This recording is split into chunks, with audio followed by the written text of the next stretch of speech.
Pulau Deli, sepotong karang sunyi di Selat Sunda, tiba-tiba menjadi medan pertaruhan. Bukan lagi sekadar pulau kecil, tapi simbol kedaulatan, nyawa pertahanan, dan harga diri bangsa. TNI AL tak tinggal diam. Pasukan marinir diterjunkan. Langkah sepatu mereka mengguncang pasir pulau. Patroli bersenjata, mata tajam menyapu horizon. Mereka bukan hanya menjaga perbatasan, mereka menjaga marwah negara. Ini bukan rutinitas, ini peringatan. Letnan Marinir Muhammad Anwar berdiri tegak di depan anak buahnya. Suaranya tegas, penuh api. Pulau ini menghadap langsung ke Samudra Hindia dan berbatasan dengan Australia. Satu kelengahan, satu celah, harga yang dibayar terlalu mahal, kedaulatan. Assalamualaikum warahmatullahi wabarakatuh. Pulau Deli adalah pulau kehormatan dan itu tak boleh dibiarkan, apalagi Australia yang suka merampas pulau-pulau di Indonesia itu masuk dan mengklaim pulau itu. Tak ada jalan lain, tak ada lain. Kita harus perang lawan mereka dan mengusir mereka agar kebiasaan mereka menjadi penjajah jangan terulang lagi di wilayah negara Kesatuan Republik Indonesia.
Saudara, opini Gino kali ini mengingatkan dan menyampaikan kepada seluruh pemirsa di tanah air, Pulau Deli yang saat ini tengah direbut dan mau dirampas oleh negara asing. Saatnya Indonesia melawan. TNI bersiaga penuh di sana dan tak ada kata lain, habisi semua para penjajah itu. Suara deru mesin tempur membelah kesunyian laut. Di balik ombak yang tenang, bayang ancaman mengintai. Pulau Deli, sepotong karang sunyi di Selat Sunda, tiba-tiba menjadi medan pertaruhan. Bukan lagi sekadar pulau kecil, tapi simbol kedaulatan, nyawa pertahanan, dan harga diri bangsa. TNI AL tak tinggal diam. Pasukan marinir diterjunkan. Langkah sepatu mereka mengguncang pasir pulau. Patroli bersenjata, mata tajam menyapu horizon. Mereka bukan hanya menjaga perbatasan, mereka menjaga marwah negara. Ini bukan rutinitas, ini peringatan. Letnan Marinir Muhammad Anwar berdiri tegak di depan anak buahnya. Suaranya tegas, penuh api. Pulau ini menghadap langsung ke Samudra Hindia dan berbatasan dengan Australia. Satu kelengahan, satu celah, harga yang dibayar terlalu mahal, kedaulatan. Pulau Deli yang dulu hanya dikenal oleh nelayan lokal, kini menjadi target pengawasan militer. Patroli digelar tiap hari. Setiap sudut diawasi. Ancaman datang dalam berbagai rupa. Pencemaran laut, penyelundupan manusia, kapal asing yang menyusup senyap, hingga narkotika yang mengalir bagai racun di perairan Nusantara. Di kedalaman laut sekitar Pulau Deli, studi geologi menemukan rahasia besar, cadangan mineral langka. Unsur yang diburu dunia, vital bagi teknologi energi masa depan. Inilah yang mengubah Pulau Deli dari karang sunyi menjadi incaran internasional. Saudara, Pulau Deli yang letaknya tidak jauh di wilayah Selat Sunda itu kini diklaim oleh negara penjajah. Saatnya Indonesia melawan dan habisi mereka. Dan Australia pun mulai bersuara. Mereka menyatakan kepentingan. Mereka bicara soal kedekatan geografis, mereka menggali kembali sejarah lama. Tapi Indonesia tak akan tinggal diam. Tidak untuk tanah ini, tidak untuk laut ini.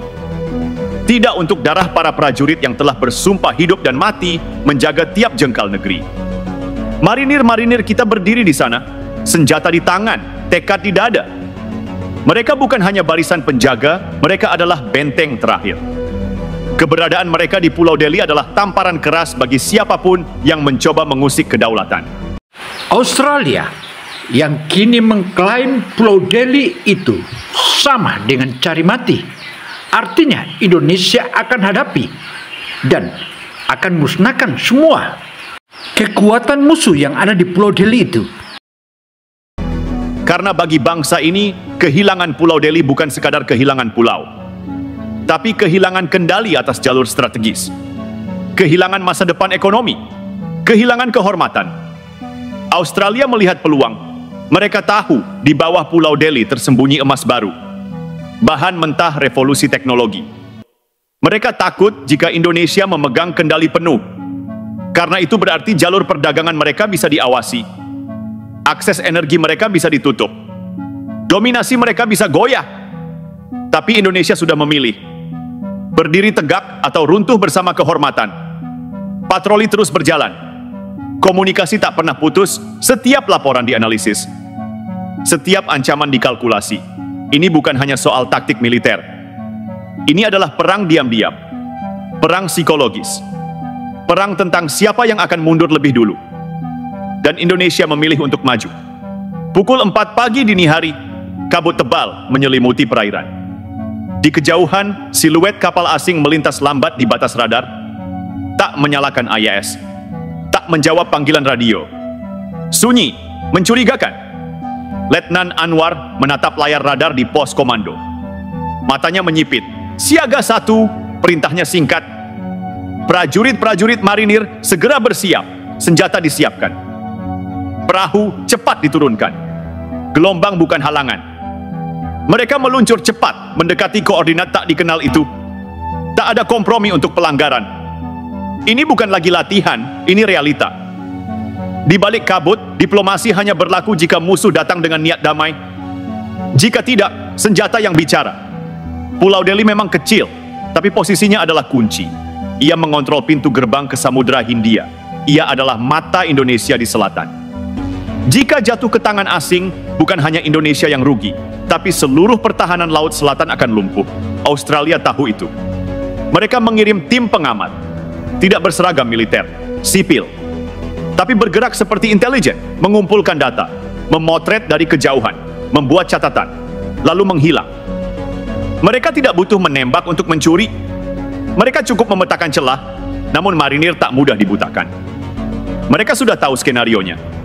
Pulau Deli bukan hanya perlu dijaga, ia harus dipertahankan dengan segala konsekuensi. Karena bila musuh berhasil masuk hari ini, maka esok mereka akan membangun pangkalan. Dan ketika pangkalan itu berdiri, maka selatan Indonesia akan diawasi bukan oleh sekutu, tapi oleh pengintai. Letnan Anwar berdiri di tepi dermaga. Laut tampak tenang, tapi pikirannya bergolak. Mereka ingin kita lemah, mereka ingin kita ragu. Tapi satu yang tak pernah berubah, ini tanah air kami. Dalam senyap, satu fakta pahit muncul. Pulau Deli mulai menjadi perbincangan panas di meja-meja diplomatik global. Beberapa laporan menyebut kapal penelitian Australia mendekat tiap minggu.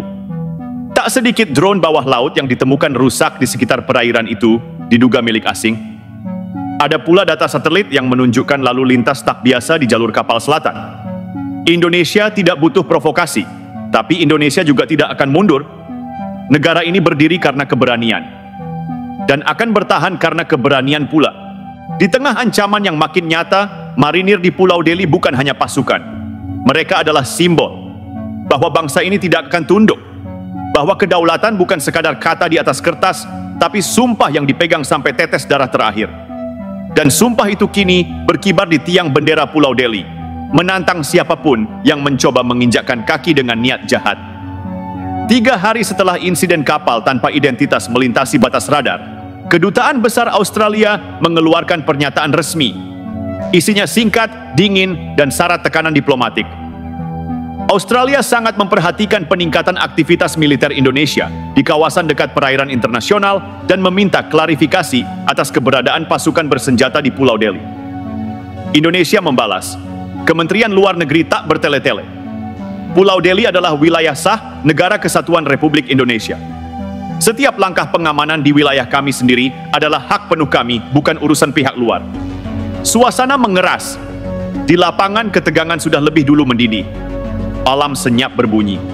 Ada pergerakan kapal bawah laut, tidak teridentifikasi, tidak terdaftar, tidak menjawab panggilan. Letnan Anwar melangkah ke ruang kontrol bawah tanah. Matanya terpaku pada sonar yang menunjukkan bayangan aneh mendekat dari arah selatan.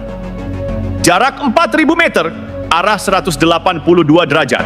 Bukan milik kita, ubah formasi siaga, siapkan tim selam tempur, jangan biarkan mereka masuk tanpa kita tahu siapa mereka.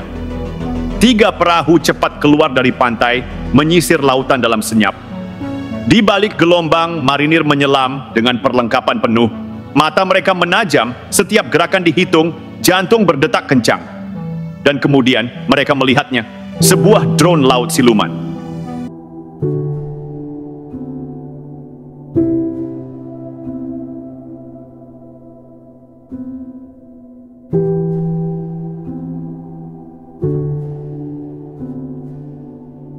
Kecil, mematikan, dan canggih, kamera optik aktif. Mengintai, merekam, lalu bergerak cepat ke arah utara. Namun terlambat. Tim selam marinir bergerak cepat. Mereka menjinakkan alat itu. Selain menjinakkan, juga memasang ranjau tambahan agar jangan lagi ada penyusup, dan itu akan dihabisi jika ada penyusup. Mengangkatnya ke permukaan. Bukti telah ditemukan. Fakta tak bisa dibantah. Pulau Deli bukan lagi tempat yang diabaikan dunia. Ia sudah menjadi pusat permainan bayangan antar negara. Drone itu diduga kuat buatan militer luar. Kemampuannya menyamai teknologi yang digunakan dalam operasi laut dalam oleh kekuatan besar. Siapa yang mengirim tidak disebut, tapi semua tahu kemana arah tudingan itu mengarah. Letnan Anwar menatap benda itu di atas meja. Mereka pikir kita tidak siap, mereka salah. Jakarta, Istana Negara. Rapat terbatas digelar. Presiden memimpin langsung. Kepala Staf Gabungan, Panglima TNI, dan para pejabat tinggi hadir. Pulau Deli bukan lagi hanya isu pertahanan. Ini tentang eksistensi. Jika kita goyah di sini, maka kita akan dilecehkan di tempat lain, tegas Presiden. Keputusan dibuat. Pengerahan tambahan 1 batalion marinir disetujui. Drone pengintai ditingkatkan. Sistem radar dan sonar diperluas. Dan 1 unit kapal selam dikerahkan untuk patroli siluman. Indonesia tidak bermain-main. Ini bukan sekadar mempertahankan pulau. Ini tentang mempertahankan martabat. Sementara itu, opini publik mulai memanas. Rakyat bersatu dalam satu suara. Pulau Deli adalah milik Indonesia. Titik. Demonstrasi damai muncul di berbagai kota, mendukung langkah tegas pemerintah. Lagu-lagu patriotik menggema. Gambar prajurit marinir di Pulau Deli tersebar di media sosial, viral dengan satu kalimat, "Kami di sini karena kalian ada di sana." Namun ancaman belum usai. Karena di balik semua ini ada kekuatan besar yang belum menunjukkan wajahnya sepenuhnya. Dan langkah berikutnya bisa saja membuka tirai ke panggung yang lebih gelap, di mana diplomasi tak lagi cukup dan peluru mulai bicara. Dini hari kabut belum sepenuhnya pergi. Namun radar militer kembali menangkap sesuatu. Kali ini bukan 1, tapi 3 sinyal asing. Bergerak cepat, melingkar, seolah mengukur pertahanan. Letnan Anwar berdiri di sisi pelabuhan dengan teropong malam. Ketika siluet kapal itu muncul di kejauhan, ia tahu ini bukan patroli biasa. Perintah siaga penuh, semua personel ke posisi tempur. Jangan lepaskan kontak, tapi jangan buka tembakan. Belum, suaranya tenang tapi dingin. Mereka tahu musuh sedang menguji nyali. Sementara itu, di perairan sebelah selatan, Kari Ciptadi 381, salah satu kapal patroli cepat milik TNI AL, menerima sinyal distress dari perahu nelayan yang hancur dihantam gelombang. Tapi ketika mendekat, tak ada korban, tak ada kerusakan. Hanya satu hal yang mencurigakan. Pelampung berlogo asing, bertuliskan nama Lembaga Kelautan Australia. Kepala regu taktis menyipitkan mata. Mereka ingin kita terjebak. Ini bukan penyelamatan, ini pengalihan.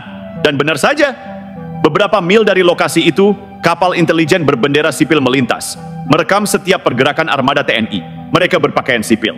Tapi aksen mereka jelas bukan dari negeri ini. Mereka bukan pelancong, mereka adalah mata-mata. Laporan dari Pulau Deli menyebutkan bahwa drone laut yang ditangkap sebelumnya memiliki peta batimetri dasar laut.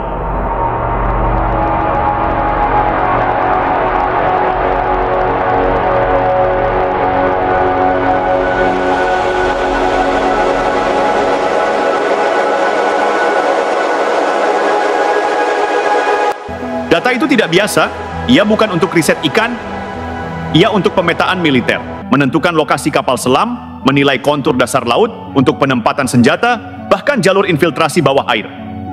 Presiden mengepalkan tangan. Jika mereka sudah menyentuh bawah laut kita, maka mereka sedang menantang kita di level yang paling dalam. Badai datang. Tapi badai bukan hanya dari langit. Dalam gelap malam, radar Pulau Deli mendeteksi objek besar bergerak lambat.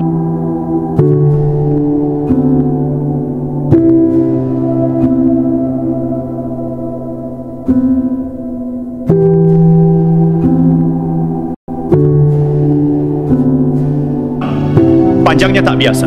Struktur bawah air menunjukkan pola kapal selam.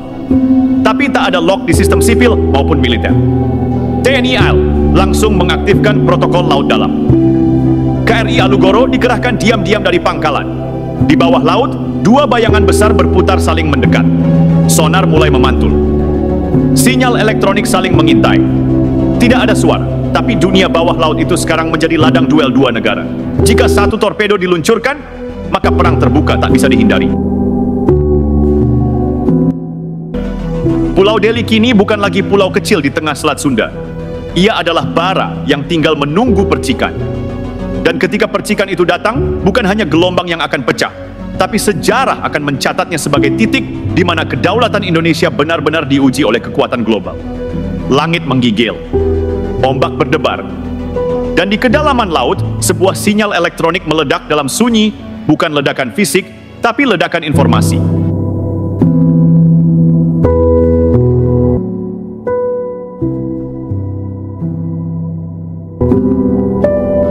Sebuah torpedo latihan milik kapal selam tak dikenal meluncur dalam mode pasif, hanya untuk menguji respons.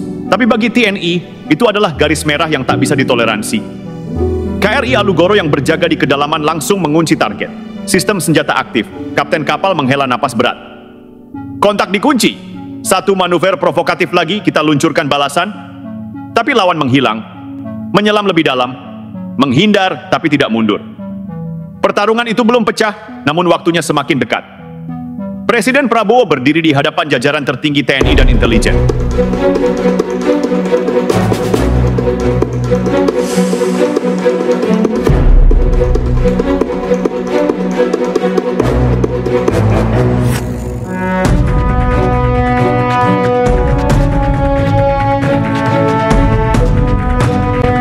Layar besar di belakangnya menampilkan peta wilayah Pulau Deli, disertai garis-garis lintasan asing yang terekam selama 48 jam terakhir. Diplomasi telah kita jalankan. Tapi hari ini, kita tidak lagi sedang bicara. Hari ini kita mendengar ancaman berbicara dengan senyap. Dan kita jawab dengan keberanian, suaranya rendah tapi membakar. Keputusan strategis pun ditandatangani. Penempatan sistem pertahanan rudal jarak pendek di Pulau Deli. Penerbangan patroli tempur F-16 secara berkala. Operasi laut dalam oleh unit elit Kopaska dan Taifib dimulai malam itu juga. Hujan turun deras. Di balik vegetasi lebat, tim elit Taifib bergerak diam-diam menuju pantai Tenggara, tempat sinyal infiltrasi terakhir tertangkap. Mereka bergerak tanpa suara, berbaur dengan hujan dan lumpur. Lalu, lampu suar darurat menyala dari tengah laut. Seseorang berenang ke darat, terengah, lemas tapi selamat. Prajurit segera mengamankannya. Ia bukan WNI. Dokumen basah di saku menunjukkan identitas palsu, dan kartu akses elektronik bertuliskan Maritime Surveillance Program, Northern Sector. Pria itu mencoba bicara, tapi sebelum sempat menjelaskan, suara ledakan kecil terdengar dari tengah laut. Sebuah kapal kecil, mungkin kapal penjemput, meledak dari dalam. Hancur! Tenggelam! Bukti pun ikut musnah. Kini dunia tahu, konflik tak lagi dalam bayangan. Pulau Deli menjadi panggung terbuka antara dua negara besar di kawasan. Di satu sisi, Indonesia mempertahankan martabat dan kedaulatannya. Di sisi lain, Australia melihatnya sebagai penyeimbangan pengaruh regional. Dan di tengah itu, dunia menahan napas. Satu kesalahan, satu peluru nyasar, satu kapal tenggelam, dan semuanya akan berubah menjadi perang terbuka. Tapi Indonesia sudah bersumpah. Tak ada sejengkal tanah, tak ada secuil laut yang akan dibiarkan lepas tanpa perlawanan. Pulau Deli bukan sekadar pulau, ia adalah simbol. Ia adalah garis akhir. Dan di garis akhir ini, hanya yang kuat, tegas, dan setia yang akan berdiri. Pulau Deli bukan sekadar pulau terpencil di ujung selatan Nusantara. Ia adalah tapal batas antara harga diri dan intervensi, antara kedaulatan dan kepentingan asing. Di atas pasirnya yang sunyi, para prajurit berdiri bukan demi gaji atau pujian, tapi demi tanah air yang tak boleh diinjak seenaknya. Mereka tahu, musuh mungkin datang tanpa bendera. Serangan bisa hadir dalam bentuk data, drone, atau diplomasi licik. Tapi satu hal yang tak bisa dicuri, keyakinan bahwa Indonesia berdiri karena perlawanan dan tetap hidup karena keberanian. Di dunia yang terus berubah, di tengah geopolitik yang makin menggila, Pulau Deli menjadi cermin bahwa kekuatan bukan soal ukuran wilayah, tapi kemauan untuk melindunginya hingga titik darah terakhir. Dan selama merah putih masih berkibar di ujung pulau itu, dunia harus tahu, Indonesia tidak tidur, Indonesia tidak takut, Indonesia siap. Demikianlah paparan opini Gino Television Indonesia yang disadur dan direaction dari Kaliber 86 dan sejumlah media lainnya. Untuk itu, saudara, apa yang telah kita paparkan merupakan gambaran bahwa Indonesia tak bisa dimain-mainkan oleh negara apapun. Karena itu, ganggu Indonesia sama dengan menyabung nyawa atau store nyawa dan ingin mati atau cari mati. Itulah prinsip Indonesia.